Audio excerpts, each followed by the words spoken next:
Good evening दोस्तों। स्वागत है एक बार फिर से आपके अपने यूट्यूब चैनल एमयू क्लास के टीजीटी पीजीटी कला टेस्ट सीरीज के आज के इस वीडियो में। सबसे पहले आप सभी को गणतंत्र दिवस की हार्दिक शुभकामनाएं। 26 जनवरी गणतंत्र दिवस के रूप में जो है मनाते हैं हम हर साल, और आज वही दिन है। और इस दिन को बहुत खुशी से जो है टीचर, उसके अलावा जो भी विभाग है, सेलिब्रेट करता है। तो हम भी सेलिब्रेट करेंगे गणतंत्र दिवस की शुभकामनाओं को, और इन्हीं शुभकामनाओं के साथ हम अपनी आज की क्लास भी शुरू करेंगे। तो फटाफट जुड़ जाइए। अगर आप चैनल पर नए हैं, पहली बार देख रहे हैं, तो चैनल को सब्सक्राइब करके बेल आइकन दबाइए और देखिए मेरे वीडियो को। पीछे के जितने प्लेलिस्ट में हैं आप कभी भी पछताएंगे नहीं, मेरा वादा है। और रात को 8 बजे ये डेली क्लास चलती है। तो चलिए शुरू करते हैं। कल के वीडियो को आपने पसंद किया, प्यार से नवाजा, इसके लिए आप सभी का धन्यवाद, चैनल के साथियों का। शुरू करते हैं। आज का पहला प्रश्न है आपके स्क्रीन पे, और कल के प्रश्न की चर्चा भी करेंगे, और आज आपके लिए एक प्रश्न और हम देंगे, ठीक है। तो वीडियो पूरा देखते रहिएगा, आखिरी में आपको प्रश्न दिखेगा। पहला प्रश्न है हमारा, पीबीए का प्रयोग किसके लिए होता है? पीबीए पहला प्रश्न है मित्रों हमारा ये इस वीडियो का।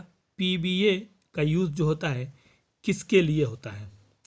फोटोग्राफी फिल्म के लिए, पॉलिशिंग के लिए, एक्सपोजिंग या डेवलपर के लिए।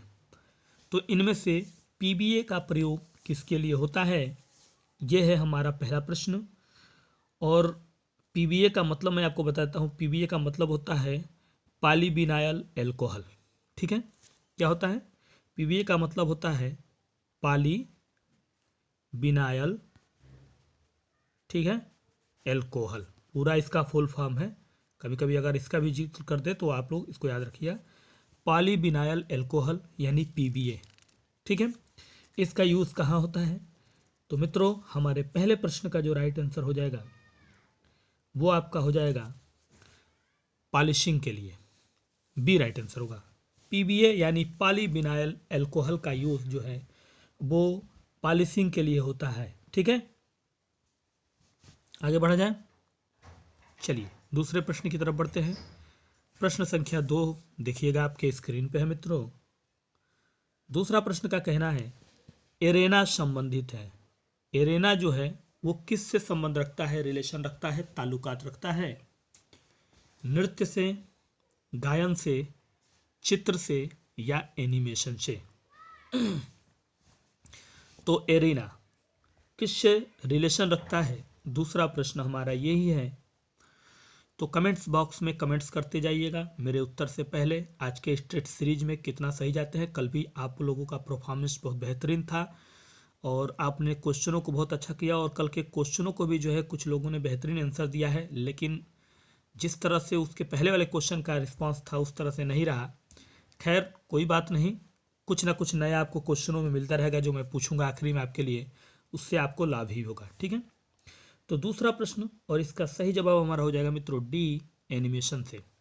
एरेना संबंधित है किससे? एनिमेशन से। एरेना जो है वो एनिमेशन का जो वेब डिजाइन, फिल्म निर्माण और मल्टीमीडिया शिक्षण संस्था है। एरेना जो है आपने देखा, फिल्म निर्माण, मल्टीमीडिया संस्था और वेब डिजाइन, इसी का जो क्या है ये संस्थान है। तो दूसरा प्रश्न का राइट आंसर डी होगा। प्रश्न संख्या 3 पे आइए। तीसरा प्रश्न देखिएगा मित्रों, टेराकोटा मूर्ति बनाई जाती है। टेराकोटा ये जो मूर्ति है ये बनाई जाती है पत्थर से, सीमेंट से, प्लास्टर से या मिट्टी से? तीसरा प्रश्न, और तीसरा प्रश्न बेहतरीन प्रश्नों की सीरीज में तीसरा प्रश्न का कहना है कि टेराकोटा मूर्ति यानी किस तरह के यूज में बनाई जाती है? पत्थर से टेराकोटा बनाई जाती है मूर्ति, जो बनाई जाती है टेराकोटा की, सीमेंट, प्लास्टर या मिट्टी से? तो तीसरा प्रश्न, और इसका सही जवाब हमारा होगा डी, मिट्टी से। कहाँ से? टेराकोटा मूर्ति जो है वो मिट्टी से बनाई जाती है, और इस तरह की जो मूर्तियाँ होती हैं यानी टेराकोटा से संबंधित जो मूर्तियाँ होती हैं वो मित्रों प्राचीन कला, ठीक है, से बनाई जाती हैं। यानी प्राचीन कला से बनाई जा रही मूर्तियों को जो है आ रही है ये टेराकोटा संबंधित मूर्तियाँ, कहने का मतलब ये प्राचीन कला से बनाते हुए आ रही हैं टेराकोटा से संबंधित मूर्तियाँ, ठीक है। तो तीसरा प्रश्न का राइट आंसर डी होगा। चौथे प्रश्न को देखेंगे, प्रश्न संख्या 4। वस्त्रों की डिजाइन में सर्वाधिक लोकप्रिय फूल है। वस्त्रों की डिजाइन में सर्वाधिक यानी सबसे ज़्यादा लोकप्रिय फ्लावर फूल है गुलाब, कमल, कुमुदनी या ये सभी।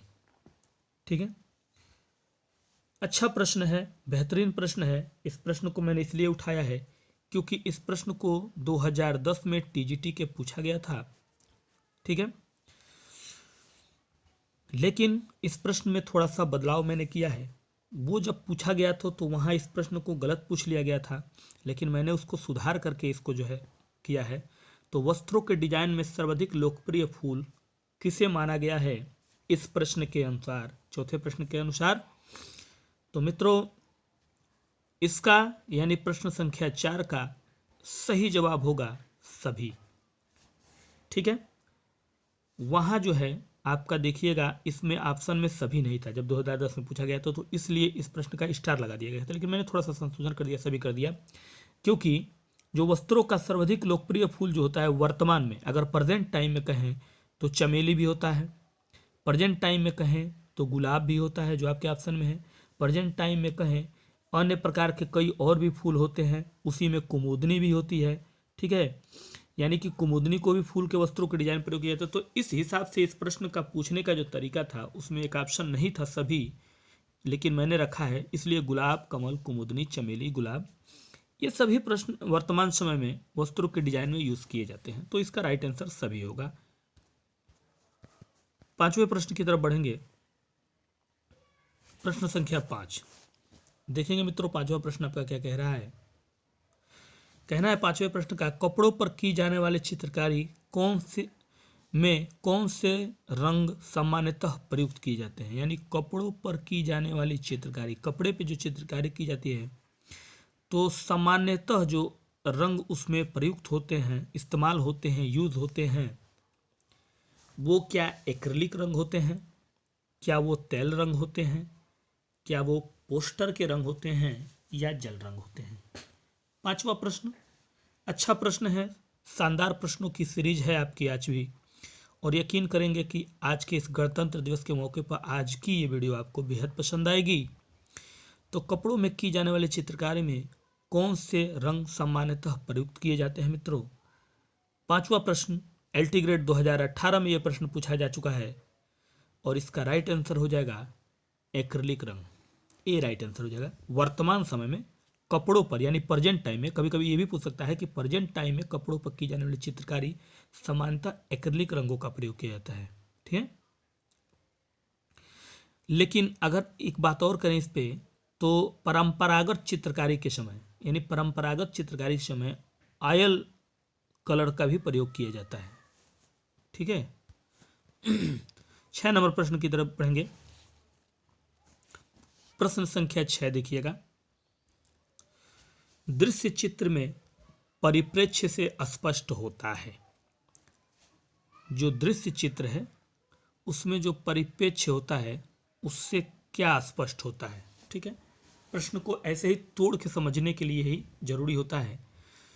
तो दृश्य चित्र में यानी जो दृश्य चित्र होता है, जो विजुअल यानी दृश्य जिसको कहते हैं विजुअल आर्ट, दृश्य चित्र, विजुअल आर्ट, दृश्य कला, परिप्रेक्ष्य से क्या स्पष्ट होता है? वस्तु की स्थिति का स्पष्ट होता है, वस्तु के आयतन का, वस्तु का रंग और रूप, या ये सभी चीजें जो है स्पष्ट हो जाती हैं। ठीक है, तो प्रश्न को समझ गए होंगे क्योंकि मैं आराम से बता रहा हूं ताकि आपको समझ में आए। ठीक है, तो मित्रों हमारे इस प्रश्न का सही जवाब जो होगा वो हो जाएगा आपका ए, वस्तु की स्थिति का। दृश्य चित्र में परिप्रेक्ष्य से जो स्पष्ट होता है, वस्तु जो होता है उसकी सही स्थिति का जो है स्पष्टता पता चलता है। ठीक है, आगे बढ़ेंगे। प्रश्न संख्या 7 का जिक्र करेंगे। 7वां प्रश्न देखिएगा, आपके सामने है स्क्रीन पे। कह रहा है 7वां प्रश्न मित्रों, प्राइमावेरा क्या है? 7वां प्रश्न आपका पूछना है कि प्राइमावेरा क्या है? प्राइमावेरा एक नाम शब्द है ये, या कह लीजिए नाम है।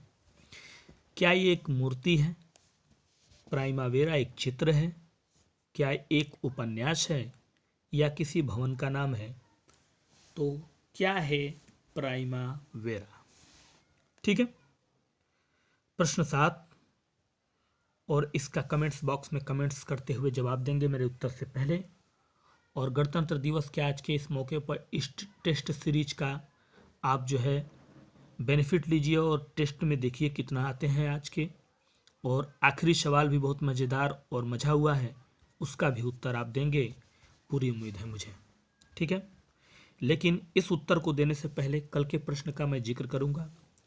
तो कल के प्रश्न को जो मैंने आपसे पूछा था, शायद आपको याद भी होगा कि मैंने जो प्रश्न पूछा है आपने देखा ही होगा कि आयल पेंट में तीन जो है कितने चीज़ों का मिश्रण होता है। यही प्रश्न था मेरा, आयल पेंट में कितने चीज़ों का मिश्रण होता है। तो उसका राइट आंसर हो जाएगा 3 चीज़ों का मिश्रण होता है। आयल पेंट में जो है 3 चीज़ों का मिश्रण होता है, यही कल का हमारा प्रश्न था। और वो 3 चीज़ें कौन कौन सी हैं? पहला है पिगमेंट, सुनते रहिएगा। पहला पिगमेंट, दूसरा बाइडर और तीसरा थिनर। पिगमेंट, बाइडर और थिनर, यही तीनों चीज़ें आयल पेंट में इस्तेमाल की जाती हैं मिश्रण में, इसलिए 3 उसका राइट आंसर हो जाएगा। तो 3 जिस विकल्प में होगा वही, और जिन्होंने उसका उत्तर दिएगा वो बिल्कुल सही है। ठीक है। और इस प्रश्न का यानी 7वें प्रश्न का हमारा जो जवाब होगा वो हो जाएगा एक चित्र। प्राइमावेरा जो है क्या है? एक चित्र है, जिसे एक नाम से और भी जाना जाता है। अगर कहीं पूछ दे तो याद रखिएगा, एल्गारी ऑफ स्प्रिंग, याद रखिएगा, एल्गारी। ठीक है, एल्गारी ऑफ स्प्रिंग मित्रों, यानी प्राइमावेरा को एल्गारी ऑफ स्क्रीन के नाम से भी। तो कहीं कहीं आपसे ये भी पूछ सकता है कि एल्गारी ऑफ स्क्रीन क्या है? स्प्रिंग तो चित्र है, यानी इसी का नाम है। ठीक है। और इस चित्र को चित्रित किया था बेतिसिल्ली ने। ठीक है। तो 7वां प्रश्न ये हो गया। 8वें प्रश्न की तरफ बढ़ते हैं। 8वां प्रश्न देखेंगे आप, पूछ रहा है लाओकुन क्या है? लाओकुन क्या है? ऑयल पेंटिंग है, जल रंग है, मूर्ति है या म्यूरल है?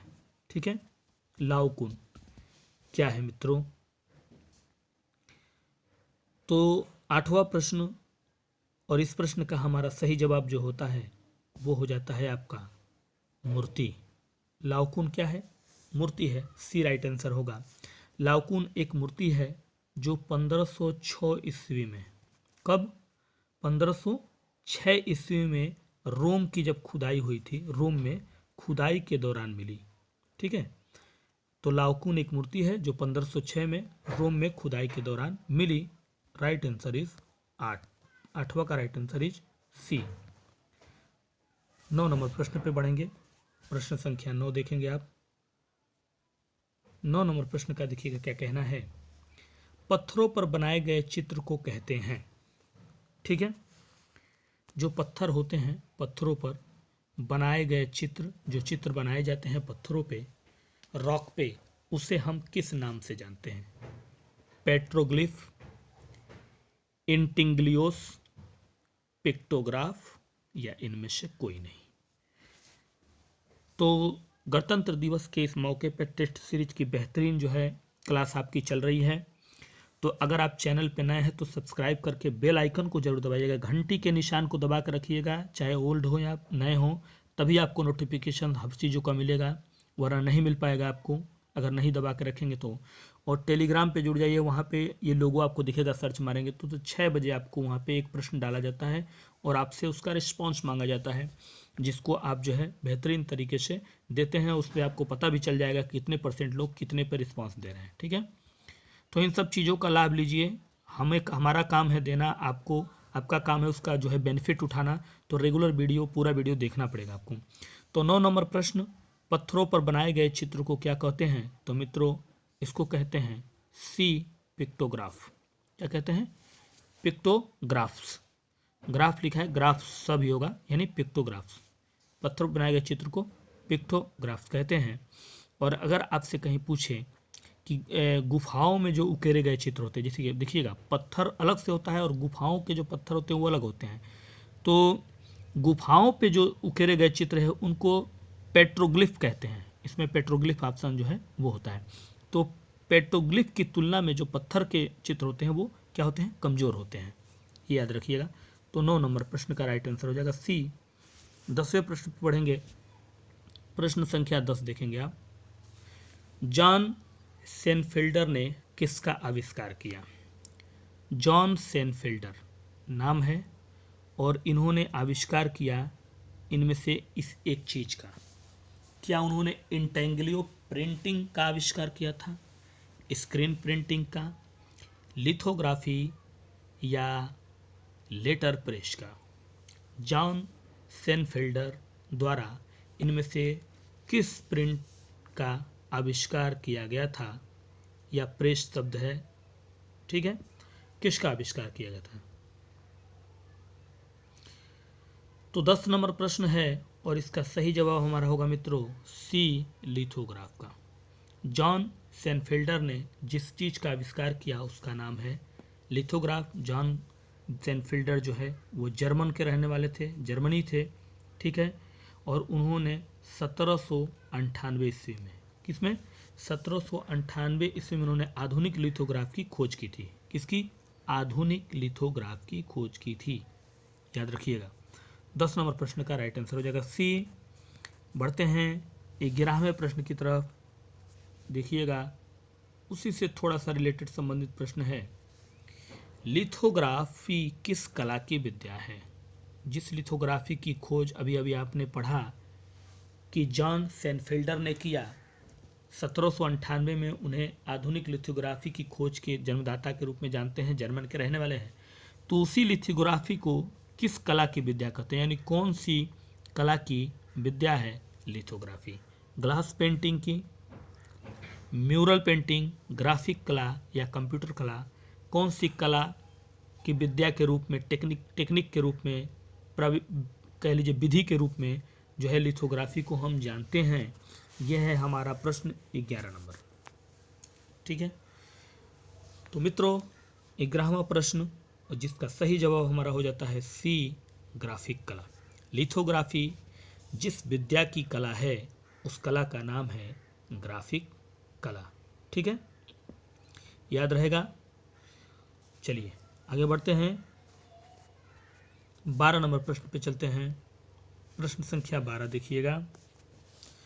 12 नंबर प्रश्न का कहना है, लिथोग्राफी के लिए उपयुक्त पत्थर कहाँ पाया जाता है? यानी जिस लिथोग्राफी का विद्या है ग्राफिक कला, अभी आपने पढ़ा, सब उसी से रिलेटेड क्वेश्चन है कुछ, उसमें उपयुक्त पत्थर यानी उस लिथोग्राफी, जो लिथोग्राफी टेक्निक इस्तेमाल किया जाता है उसमें एक पत्थर यूज किया जाता है, वो पाया जाता है कहाँ?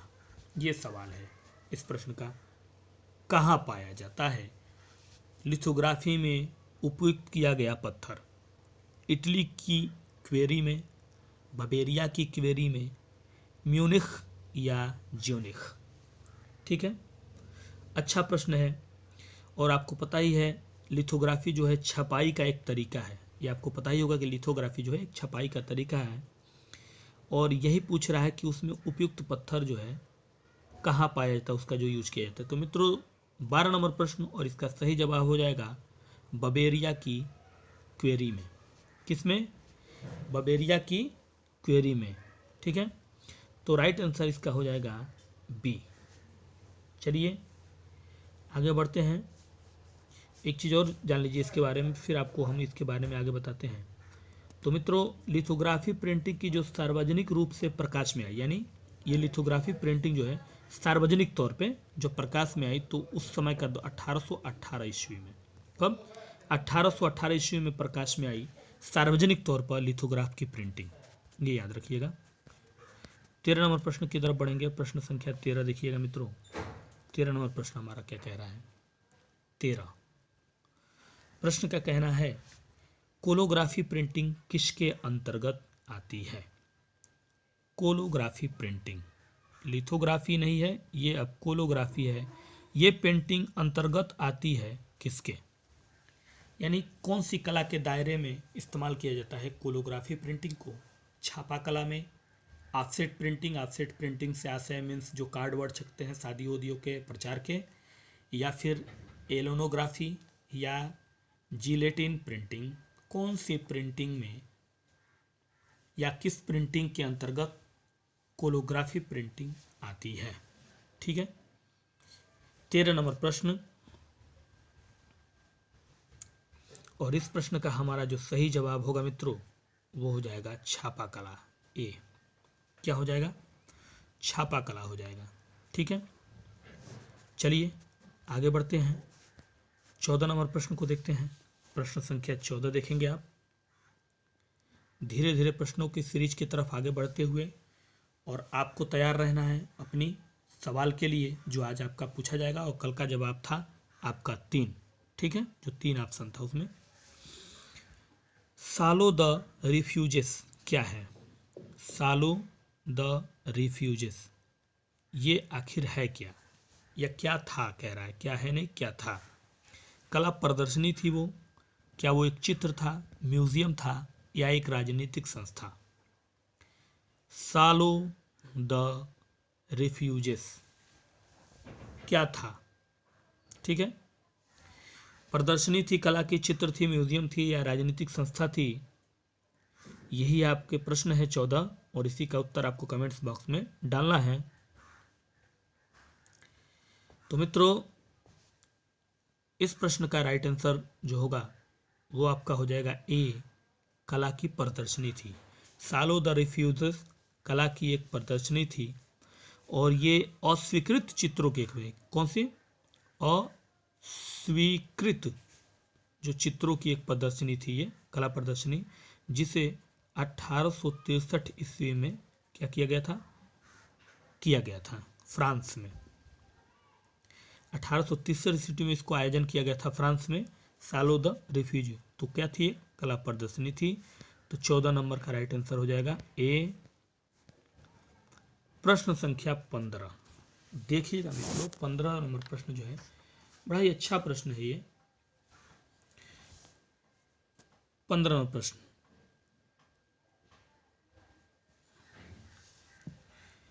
मित्रों प्रश्न का कहना है यशोधर के चित्र सडांग की पुनर्व्याख्या किस कलाकार ने की? यानी यशोधर पंडित ने जो चित्र के सडांग दिए उसकी पुनर्व्याख्या यानी दोबारा से व्याख्या करने वाले कलाकार कौन है? आधुनिक कलाकार कौन है? राजा रवि वर्मा, सतीश गुजराल, अवनींद्र नाथ ठाकुर, या नंदलाल बोस? अच्छा प्रश्न है। यशोधर पंडित के द्वारा चित्र सडांग के बारे में जो बताया गया उसकी पुनर्व्याख्या एक आधुनिक कला के कलाकार ने की थी, और उस कलाकार का आपको नाम सिर्फ बताना है कि किसने की थी। ठीक है। तो मित्रों अगर कोई भी आपका सवाल हो कला से तो बेहिचक कमेंट्स करिए। कोई आपके पास प्रश्न हो जो आपको लगता है कि इस ग्रुप में सभी बच्चों को दे देना चाहिए तो वो प्रश्न पुट करिए, और जो प्रश्न आपसे मैं पूछता हूँ उसका ज़्यादा से ज़्यादा मात्रा में उत्तर दीजिए। यही मेरी जो है उम्मीदें रहती हैं, उस प्रश्न के पूछने का आशय ही रहता है। तो इन सब चीज़ों का ख्याल रखते हुए अपने कामयाबी की तरफ आगे बढ़िए, यही बस जो है शुभकामनाएं हैं। और इसका राइट आंसर आपका हो जाएगा अवनींद्र नाथ ठाकुर।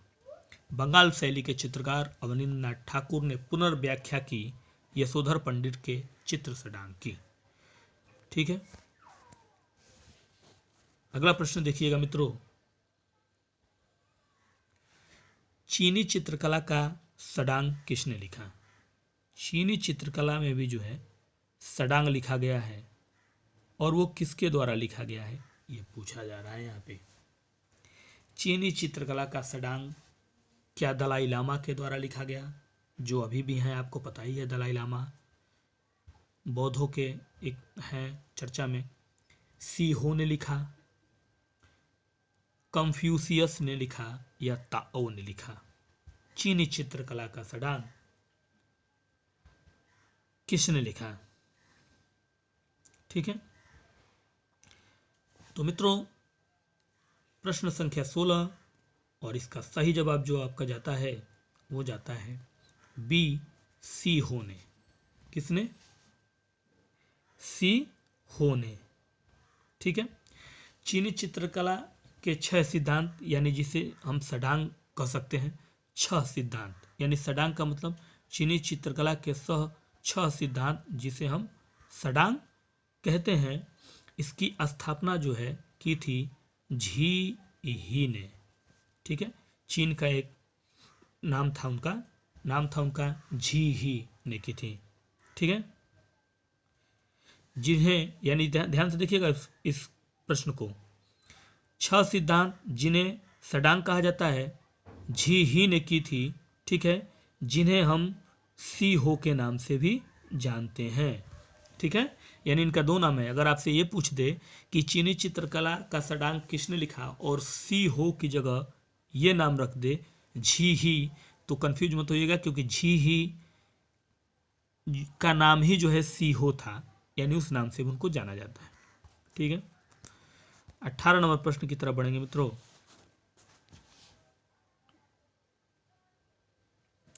भारतीय चित्रकला की विशेषता है।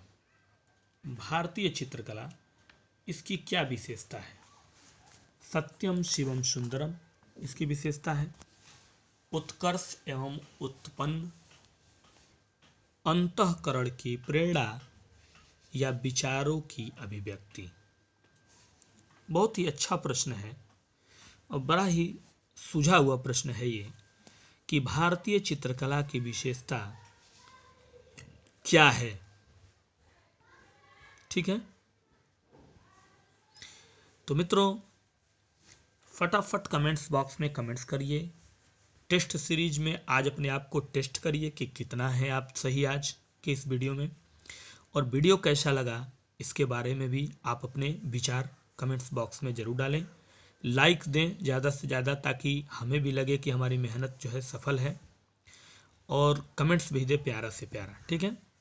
और शेयर ज़्यादा से ज़्यादा करिए ताकि बाकी लोग भी ज्वाइन हो सकें, नए लोग। 18 प्रश्न का राइट आंसर जो होगा मित्रों वो हो जाएगा अंतःकरण की प्रेरणा। भारतीय चित्रकला की जो विशेषता है वो है अंतःकरण की प्रेरणा। ठीक है।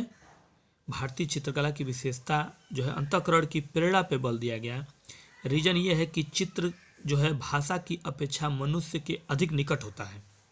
चित्र जो होता है, जो चित्र होता है, वो जो भाषा है, भाषा की अपेक्षा यानी इसकी अपेक्षा ये जो है ह्यूमन के ज़्यादा निकट होता है। यही कारण है कि भारतीय चित्रकला में अंतःकरण की प्रेरणा को अधिक बल दिया गया। तो भारतीय चित्रकला की विशेषता में अंतःकरण की प्रेरणा को सही आंसर माना जाएगा, यानी सी। चलिए आगे बढ़िए। 19 नंबर प्रश्न को जरा देख लीजिए, क्या कहना चाहता है हमारा 19 नंबर प्रश्न। भारतीय चिंतन के अनुसार कला का प्रमुख लक्ष्य क्या है? भारतीय चिंतन के अनुसार कला का मुख्य लक्ष्य है हृदय स्पर्धी आनंद प्रदान करना, आँखों को सुंदर लगना, इंद्रियों को संतुष्ट करना कला का प्रमुख लक्ष्य है, या जनजीवन की समस्याओं को प्रस्तुत करना मीन्स दिखाना कला का मूल लक्षण है, यानी मुख्य लक्षण है। यानी मुख्य लक्षण कला का भारतीय चिंतन के अनुसार क्या माना गया? क्या उसको हृदय स्पर्शी आनंद माना गया, आँखों को सुंदर लगना माना गया, इंद्रियों को संतुष्ट करना माना गया, या डी, इनमें से कौन सा आंसर सही है 19 नंबर प्रश्न का? ठीक है।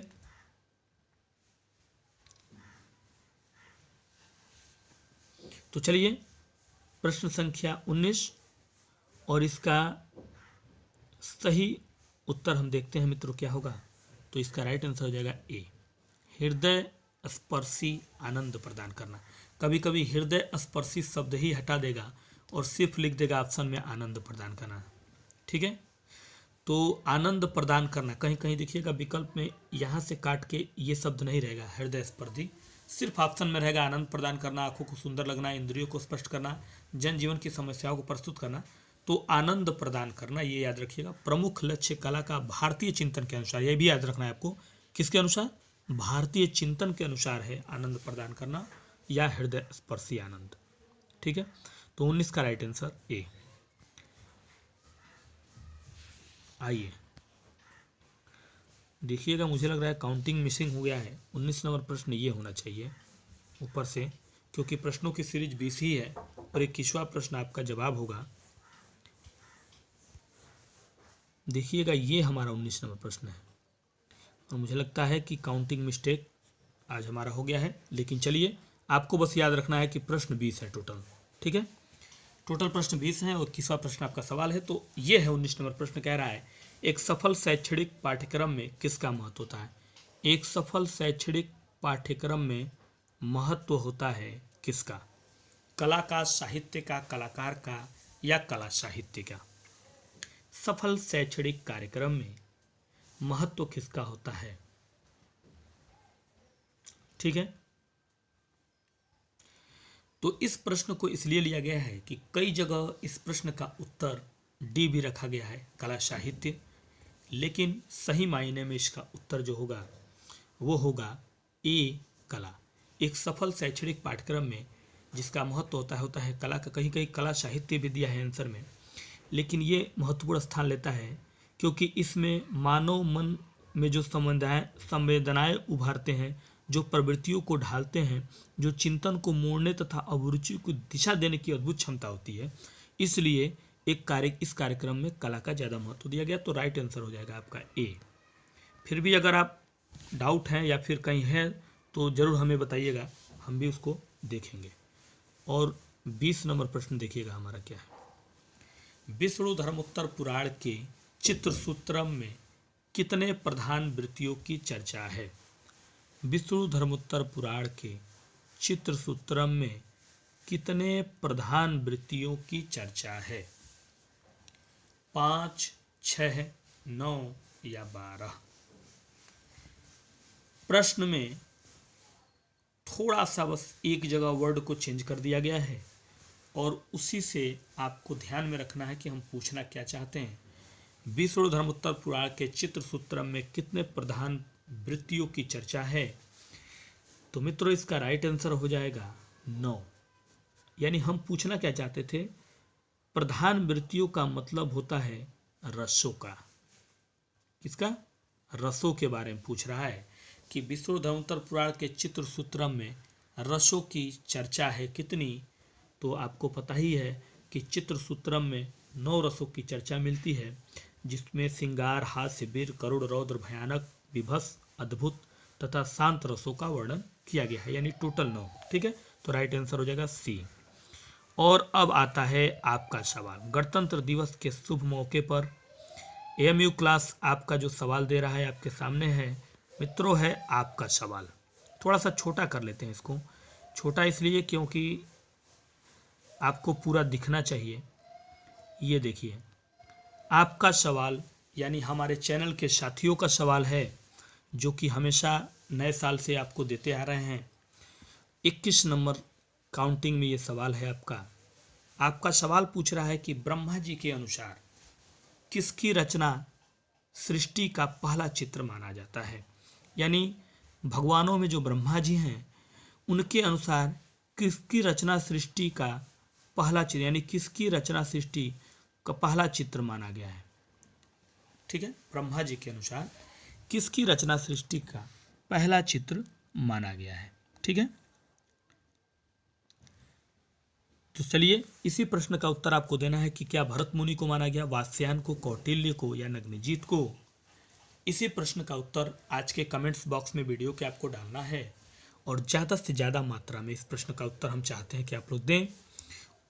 बस यही हमारी कामना है मित्रों, और इसी शुभकामना के साथ हम आपसे आज विदा लेना चाहेंगे, क्योंकि आज गणतंत्र दिवस है और एएमयू क्लासेस फिर से आखिरी में जाते जाते आपको सभी चैनल के साथियों को गणतंत्र दिवस की हार्दिक शुभकामनाएं देता है। और इन्हीं बातों के साथ दीजिए इजाजत। कल फिर मिलते हैं इसी समय इसी टाइम लेकर कुछ और बेहतरीन क्वेश्चन। तब तक के लिए नमस्कार, गुड नाइट।